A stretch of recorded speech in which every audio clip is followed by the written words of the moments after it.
Does the last season of Marvel's animated show stick landing? Let's ponder the question, what? Temporal causality. We think we're stuck in a specific fragment in time, but we've been repeating that same fragment over and over. I just want a second look. There's something about this one, isn't there? It's familiar somehow. Colonel O'Neill is correct. Events do appear to be repeating themselves. Let me quote Leviticus 10. We saw this.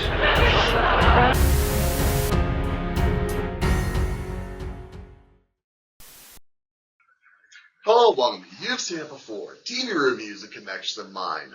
What If is the Marvel animated series that has dropped its third and final season. All episodes are now streaming on Disney Plus, and once again follows the watcher as he watches various realities in the multiverse, seeing various different scenarios in the multiverse. And when a threat to the multiverse once again rears its head, it is up to his allies that he's cultivated along the way to save the day. Now, this review is going to be a brief one, and it's kind of hard to talk about this series without talking about spoilers. So, if you've not seen all episodes of What If Season 3, I would recommend you come back when you have, because I'll be sticking lightly to slight spoilers, but most of spoiler 3, but there will be some spoilers sprinkled throughout this review, because honestly, I don't have a ton to say about this series, because ultimately, it's the same thing I've said for the previous two seasons of What If. There is great. The animation is pretty darn good. It's fun to see some of these characters. It's fun to hear these same Marvel actors who we don't get to see very often anymore in live action reprise their role in voice roles.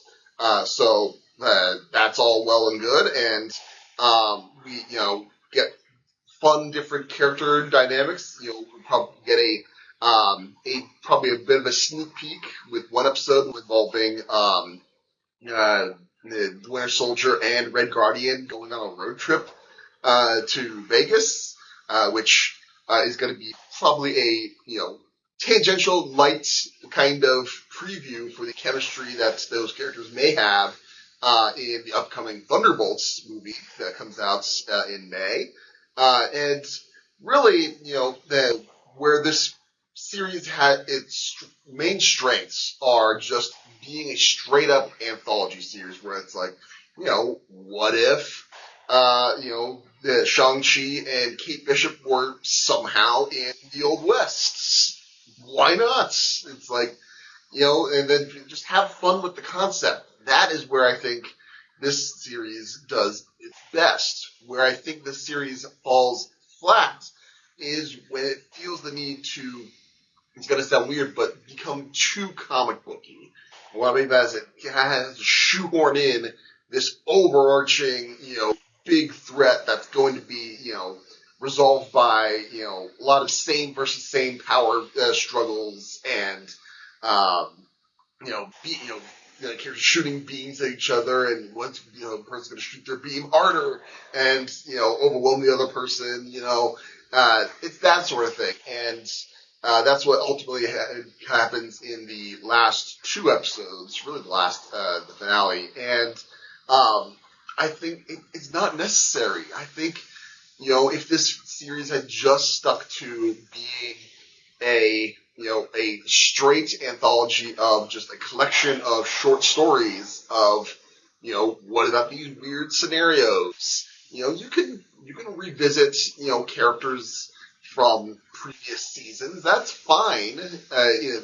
But, doesn't have to be, it doesn't have to be the entirety of it, let's say. I think the best episode, for my money, and best is being a relative term here, because it's the episode probably about halfway through where, what if Howard the Duck and Darcy had a baby? And first of all, you have to really tamp down on the asking of why and how and why and all that. Just don't think about that, and and just embrace the madness at that point. We're all just running towards an egg. The egg. All these characters. It's like, oh yeah, the Frost Giants are running a skeever lodge. Why not?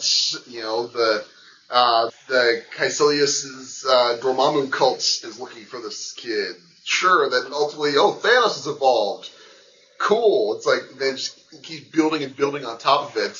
All, sprinkled out with, I love a good Kiss song, and, having some Kiss in your Marvel property is pretty awesome. But, overall, I would say this was a thoroughly okay season and a thoroughly okay way to end the series. I'll be very curious to see where we land with the upcoming spin-off, which is Marvel Zombies, which is going to be spun off from the Marvel Zombies episode that did in season 1.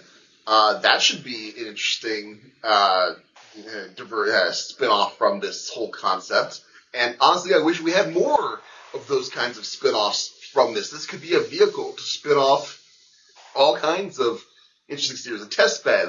That's the whole point of What If. It's like, well, what if Tony Stark was on the Collector's plant, on the Grandmaster's planet full time, and that's like, oh, people really like that. Hey, let's explore more to that. But then if people don't, it's like, well, that was only a one-off. Let's just continue on. That's where the strength is, and I think ultimately, I think this series walked a little bit too far away from that, with the tying everything together to be truly great. Let's say that lands it thoroughly in the okay range. So if I was going to give What If season 3 a letter grade, I would say this is a C+. If I'm being generous, maybe I'll give it a B-.